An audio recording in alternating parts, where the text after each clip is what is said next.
Okay, well, good afternoon, good morning, good evening, depending on when and where you're listening to this. I am absolutely delighted and thrilled today to introduce to you an incredibly special woman.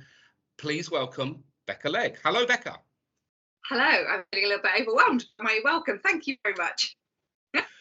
Bekah, let's go straight into the question straight away. So, Bekah, please tell us a bit about yourself and the wonder that is Bekah. A wonder that is Bekah. Oh, if you knew me, you might say the rest of you, you might not become a wonder.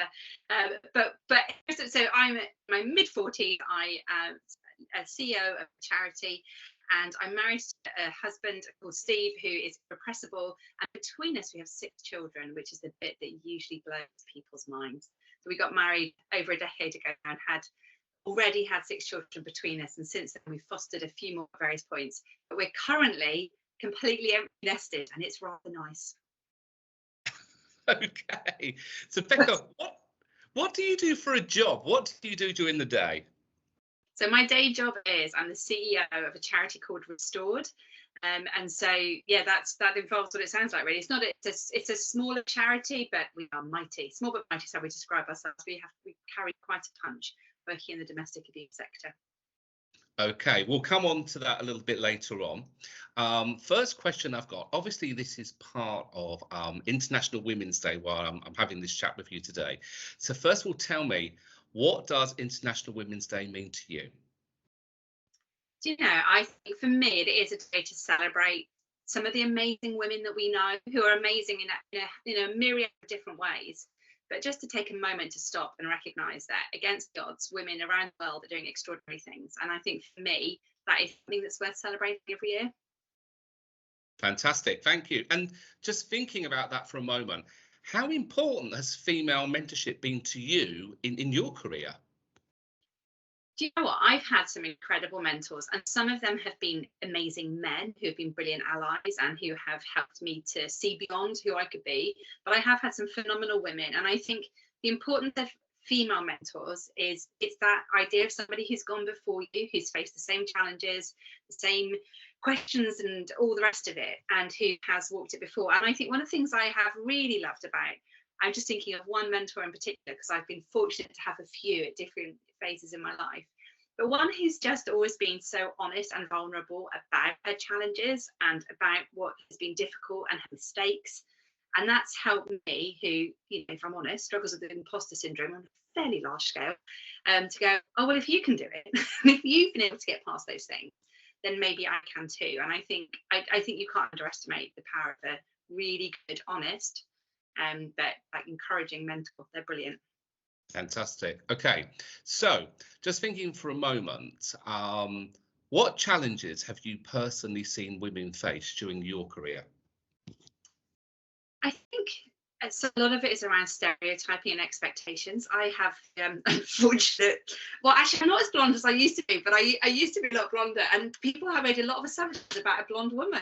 So that's me personally. I've even had people say to me, "It always surprises me that you're actually as clever as you are," which is a weird kind of compliment, I think, and yet it's really not.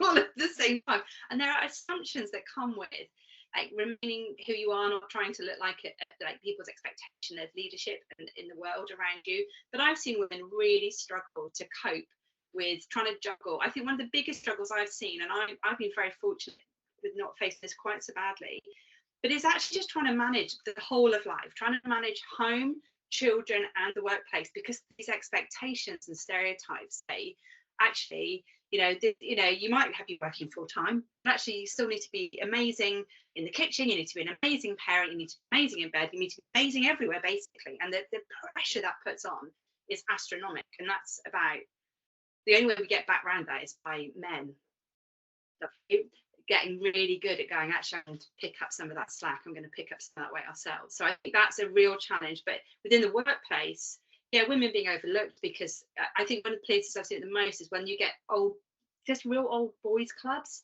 and it's so hard to get into them. And so you don't get in front of the right people. You're not at coffee with the right people where actually you get known, you're able to voice your ideas and have those opportunities to build the relationships that are so important. So I think, that the old boys club, that's a hard one. That's a hard one to crack. Okay, so I'm going to get a bit controversial with you now. Do it. So, in your current role, or indeed in your employment, have you ever experienced resistance when you're managing men? Well, yes. Well, yes. So I can think of a number of times actually, and one of those times is because I'm a Christian. I've worked within the church in the past, and at one point I was working in a part of the church which was still wrestling with the whole idea of women as leaders in the first place, and so that was like a tightrope walking of going, I've been chosen and appointed to this post. And yet I know that there's people I'm leading who have actively said they don't think women should have this place. So that was quite extreme on one hand. And yes, and then other times there've been times when I'm leading men who, again, it's some of those assumptions that go along with, well, you won't understand this or you won't get that. And that's been very difficult as well. But, I think one of the things I've learned is that you don't win people over by not by being bossy, that's a word that I really loathe, but you don't win people over by fighting, you win people over by winning them over. Like, you need to win them, not fight them. And I think that's the thing that I've learned from all of that, really, is you build relationships, and then you begin to get to a place where it can work. And if it really doesn't, then you've got to make some tough decisions, but you usually can get there. Good, thank you so much. Now, obviously, leading any organisation during a global pandemic is quite challenging with the turbulence that we've experienced the last 2 years.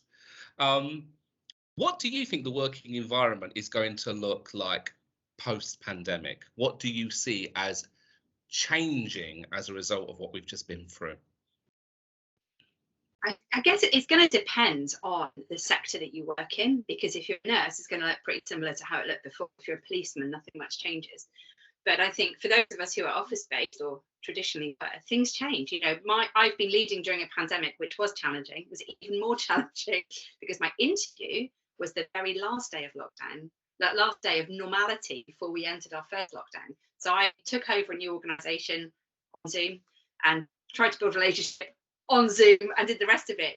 But the interesting thing is that the phone call that I had from my chair of my board when he asked me to take the post, then we had this big negotiation around how many days I was going to need to be in the office, because I live an hour and a half away. It was a big negotiation which became completely irrelevant as we entered lockdown. And now I know that for my team, it's going to look very different to that. I'm probably only going to the office once a fortnight. We only have a team day once a month, because that's what works for us. But I think what the pandemic has shown is that for a lot of us, actually working from home works really well. It's also shown that for some of us, it's miserable and it's lonely and it's really hard with everything else. It means that our bedrooms become our study, and that doesn't work. So I think going forward, there needs to be flexibility, but I think it'll look different. Okay, Bekah, thank you so much for all of that. Now, I want to talk a moment to you about Restored. Restored is a charity close to my heart. I do volunteer work for Restored, and I love what it does. So for the people out there that don't know about Restored, could you tell me what you do? What's your place in the market? So we work in a very particular sector, in the women's sector, where we have a mission that is threefold. The first is to speak up about violence against women and girls in all of its forms. And then we work very specifically to train the church actually to be able to stand against domestic abuse and to have a better safety systems going on within their congregations. And then we work to support survivors. So we run a survivors network with over 400 women and produce resources and run recovery groups and support groups to help women find their way back to flourishing. That is absolutely brilliant. And I've read a lot during the pandemic. Obviously, we had the first lockdown, which the legislation was not particularly, shall we say, friendly for abuse victims, and that was eventually changed. How have you seen the pandemic actually affect the clients, the survivors that you're helping? It's been a really interesting time. The pandemic, we talked a lot about the shadow pandemic of domestic abuse. This crime that goes on already behind closed doors. It's now happening behind doors that literally just aren't opening for days on end, and people can't get out. And it did make domestic abuse work. And with our survivors network, dominant, like the vast majority of women that we work with have already left their abusers, but already, even for them, the post separation abuse that they were experiencing still got worse because of the extra tools and the law itself actually playing into abusers' hands, where it gave controls and it gave things to argue and to twist, and particularly when it came to looking after children. So the pandemic most definitely, and lockdowns, did not help those who were experiencing and being subjected to abuse. But we have seen, as a consequence, and this is a silver lining, I suppose, what we have seen is a much better awareness across the board that this is a real issue affecting so many men and women, actually. And so I think that has been a good thing that's come out of it. And we've seen a new law, and we've seen some more money going into the sector. So those are good things. Thank you so much. Bekah, my final question for you. There's going to be a lot of employees from Black Hawk Network watching this today. What could they do to help you? Wow, the bit of my job that I hate the most is fundraising. So anyone who ever wants to help me with that is my friend for life. So I hate asking for money. I'm doing it, but I have to. So that there I am. I'm doing it right here and now. So any way that you can raise funds to help us to change the life of women who've been subjected to abuse is always greatly appreciated. But actually, it can be as simple as just speaking up yourself. Going on social media, sharing posts, whether it's from us or whether it's from other organisations, but helping us to do that first part of our mission, to speak up about violence against women and girls, and to let the world know that it's a real thing, and that's the things we can do about it. Fantastic.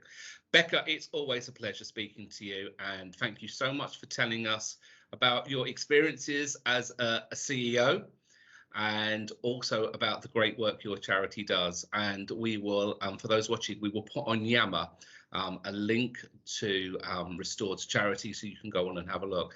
Bekah, thank you so much for joining me. Thanks for having me. Thanks. Bye-bye. Bye-bye.